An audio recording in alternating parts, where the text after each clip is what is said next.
หมายสูงค่ะเมื่อได้เป็นวันที่16เดือนธันวาคมที่2ปี2526ในตอนแรกค่ะใส่หมะหอมมีลองใหญ่ขย้อนมาเปิ้นผ่าปันฟังตื้นถึงพันพี่น้องเฮาในค่ะเอาเมื่อเลียวในคณะจุ่มหยอกแหลนเขาในใจโลกลายเปิงใหม่เสียวก็มาแหลนมาเก้าก้นหวานก้นเมืองเทียงยาวค่ะโลกลายอันในคณะลือเสว่าตกเป็นเหยื่อเยาก้วยมกาจางเย็นเปลี่ยนก้นมีตั้งพิษกว่าไหลลอยดีอำโหโตในค่ะเอาเมื่อวันที่15เดือนธันวาคมที่2ปี2026ในค่ะอยู่ดี ภูมิปูนพ่อนเขาไล่ออกมาป่องแล้งถึงปันพี่น้องก้นวันก้นเมืองว่าพ่องย่ามมือเหลียวในไหนจุ่มหยอกเหรียญเขาไล่เปลี่ยนไปลอกลายอันใหม่เที่ยงเหย้าเนี่ยค่ะลอกลายเขาได้ได้ก่อใน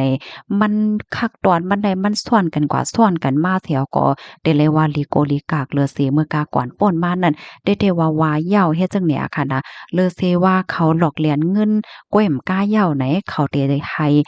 กวาดล้างเงินปันเขาเฮ็ดจังไหนป้าเที่ยงไหนค่ะโลกไล่เขานั้นซ้ำเฮ็ดจึงหือในเฮามาถ่อมด้วยกว่าค่ะข้อที่1ในเขาได้หลอกเงิดไฮโกเนี่ยค่ะเพราะว่าเขาส่งข้อความมาอำนั้นก็สืบโฟนมาเย้าไหนเขาได้ลาดว่ากองบัญชีของสู่เจ้านั้นมันมีหลวงตรงหนึ่งเกี่ยวข้องจอมลองพิษปักเปิงหมายมีค่ะก็เปิ้นนั้นแลได้ไล่กดทัดด้วยโคของเงินค้ำอันสู่เจ้ามีนั่นเนี่ยเขาได้หมอลาดหมอจ๋าหมอหลอกเงิดให้เปิ้นโกเฮ็ดจังไหนค่ะนะ กำในข้อที่2เนี่ยเขาได้สั่งให้ขายโคของเงินคำอันมีไว้อยู่นั่นนะคะอำว่าได้เป็นคำว่าโคของหลายเจอหลายเปิงค่ะเขาได้เต๊กให้เอาคำว่าเคิงใจโคตื้อแก้วเสียงเงินคำไหลเจ้าเนี่ยนะตั้งของก้นวานก็เลยสังตั้งของโคของอันที่เขาส่งมาเจ้าเนี่ยค่ะให้กว่าขายตีเสียงล้านคำอำนั้นก็ตีโค้งอันที่เปิ้นหาบซื้อโคของเจ้านั่นในกำในข้อที่3ค่ะเขาได้ให้เอาเป็นโตเงินกว่าจังเนี่ยค่ะนะเขาได้ให้สู่เจ้านั่นในเอาเงินที่อันขายโคของไรเหย้านั่นค่ะเอากว่าฝากดีตู้ ATM เฮ็ดจังเนี่ยเปิดตาให้โอนเงินเข้าดีหมายปานบัญชีม้าของก้นเหรียญเขานั่นกำเหลียวเฮ็ดจังได๋นะยื่นเปิดทางแลมีตื้อตั้งจังเย็นเป็นคนมีตั้งพิษกว่าล่ะเพราะว่าในจึงแหนมใจค่ะเพราะว่าเอาตั้งปักเปิงหมายมีวาเหย้าในจึงเปิ้นก็เตด้วยดีสักเสหลักฐานเนี่ยค่ะก้นที่อันล่างเงินนั่นในเปิ้นก็เตด้วยดีกองถ่าย CCTV ค่ะนะเมื่อว่าก้นหยอกเหรียญเขานั่นเขาแลนมาเหย้าเสให้สู่เจ้านั่นเอาโคกของเงินคำกว่าขายเนี่ยเปิ้นก็เตถ่ายหางไว้แม่นจ้ะก้นที่อันเอาโคกของกว่าขายนั่นก็เป็นหาง โกนวานเฮ็ดจั่งใดสิแลใดเปิ้นก็ได้เอาหางนั่นน่ะมาเป็นสักเสหลักฐานค่ะนะอ้อก็ย่าเอาตั้งเพชรกว่าโดยที่โคโตอันว่านั่นยาวเนี่ยค่ะข้อที่2เปิ้นได้ทัดด้วยตีเส้นตั้งการเงินค่ะโกนให้นั่นเข้าใจลอกลายอันในขณะเขาได้ก่อนเลียดน่ะค่ะเนาะเขาตัดขาดหนังเฮอเปิ้นเตโฮเส้นตาสายตั้งเข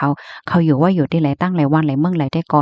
โฮยาวเพราะว่าเปิ้นทัดกว่าทัดมาเนี่ยก็เปิ้นก้อยเตหาหัน โกนตีอันตกเป็นเหยื่อในกล้วยสิซาเสหลักฐานมันก็สมีตีนันกล้วยเฮ็ดไหนเหี่ยวก็ก้นที่ตกเป็นเหยื่อเนี่ยค่ะยินเป็นก้นอันมีต่างพิษแดนต่างก้นเลียนเขากว่า8ไลจังไหนค่ะ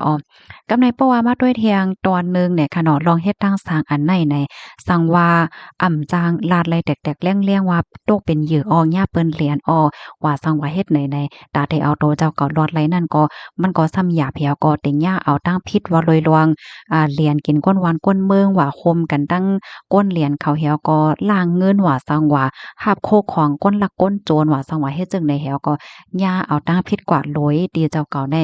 โคโตเนี่ยค่ะเอาหลีฟางได้แต่ว่าเนี่ยค่ะกำในซ้ำอันขย้อนแนะนำปันพี่น้องค่ะนั่นซ้ำนะ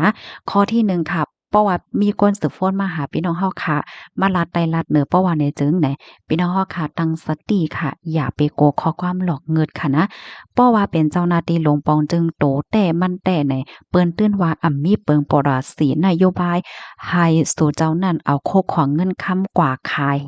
เอาเงินนั่นลอยกว่าปันติภูมิปนพรเขาเปิดตากดทัดอันว่านั้นเปิ้นตื้นว่าเฮ็ดล่าอันในเฮาคาหลีเลยคู่ไว้คู่คึดตั้นกำเหลียวในพี่น้องเฮานะกับในข้อที่2ค่ะ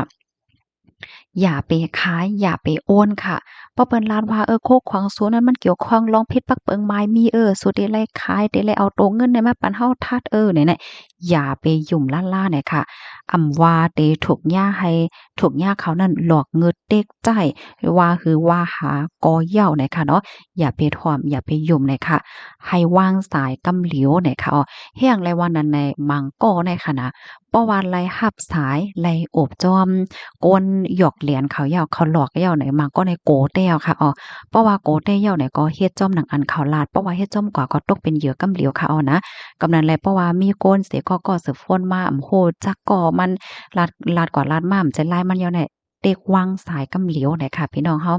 กำในข้อที่3ค่ะเก็บไว้สร้างเสหลักฐานมันค่ะเนาะแคปไว้หน้าจอหมายโฟนที่อันเขาสืบฟ้นมาและเจ้าไหนปยก็สิงอันเขาลัดต่อเฮาไว้เจ้าไหนในคณะเก็บไว้ค่ะ โฟนกับปานมือเหลียวในมันมีไว้เคิงตีเสียงออโตเมติกค่ะนะยอก็มันเลยเสียเงินไหนค่ะเนาะดอนดาโฟนพี่น้องค่ะก็ไลที่ว่ามีไว้โตตีเสียงเนี่ยก็อันดาวน์โหลดมาไลเนี่ยค่ะเนาะดอนดาพี่น้องค่ะเดี๋ยวใจ Android เนี่ยก็กว่าที่ Play Store ค่ะมันเต็มมีว่า Call Record เนี่ยค่ะเนาะ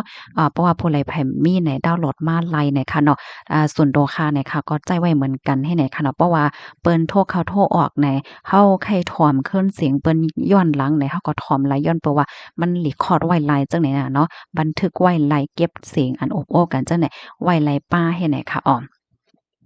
กำในมาแทงข้อที่4ค่ะให้ตึงรัดในที่ภูมิปนพ่อนเขากำเหลียวในข่าวสังวาไล่ลอยเงินโอนเงินกว่าเยาวนั่นนั้นก็สังว่าเฮาค่ะมั่นใจก้นนั้นมันสืบฟ้นมาลาติเฮาตีนั้นจังนั้นจังใดค่ะ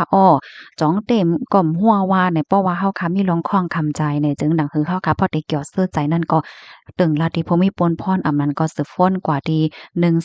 1441ก็ไล่ในคณะตอนตาพี่น้องค่ะที่อยู่ที่เมืองไทยเนี่ยค่ะลำลองเต้ๆเนี่ยค่ะนะอย่าไปปล่อยให้ลองตั้งโกเฮาค่ะในตกเป็นเหยื่อจุ่มเหรียญเขาไล่เนี่ยค่ะข้อมูลตอนในค่ะเลยปึงอิงเอามาดีห้องการลงฝ่ายปลิกสายบาต่างไว้กำเหลียวเนี่ยค่ะ